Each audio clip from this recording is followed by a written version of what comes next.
तर इंदापूरमध्ये घड्याळाच्या प्रचारासाठी भाडोत्री महिला आणण्याचा हा धक्कादायक प्रकार आहे। तर 92 महिला प्रचारासाठी दारोदारी फिरल्या मात्र पैसे देण्यात आलेले नाहीत।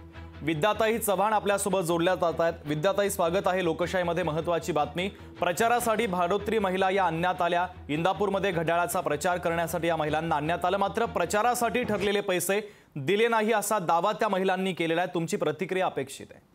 नाही, म्हणजे प्रचारासाठी भाड्याने महिला आणल्या, कामगार महिला आणला, त्यांना सांगितलं की रोजगार देऊ, त्यांना तर रोजगाराचे पैसे 4 दिवसाचे दिले तर नाहीत, परंतु वडापावर भागवण्यात आलं। आणि आता त्याच्यावरचा कळस म्हणजे भाजपचा अवगुण लागलेला आहे। खोटा बोला पण रेटून बोला, कारण इथे आता जी प्रतिक्रिया दिली त्या प्रतिक्रियेमध्ये ते हे म्हणाले की हे रोहित दादांनीच केलेलं कारस्थान आहे, म्हणजे त्याला काही अर्थच नाहीये ना। म्हणजे तुम्ही करायचं, तुम्ही पैसे द्यायचे नाही लोकांना, एक तर भाड्याने माणसं आणायची पाळी तुमच्यावर आलेली आहे, तुम्हाला उत्स्फूर्तपणे लोकांकडून प्रतिसाद मिळत नाहीये। सुप्रियाताईंना उत्स्फूर्तपणे प्रतिसाद आहे, आम्हाला अशी माणसं भाड्याने आणायला लागत नाही, आणि तुम्ही त्यांचे पैसे तर देत नाही आणि ते सगळं आमच्यावर ढकलण्याचा प्रयत्न करतायत की हे रोहित दादांनी माणसं आणली आहेत आणि हे त्यांचं कारस्थान आहे।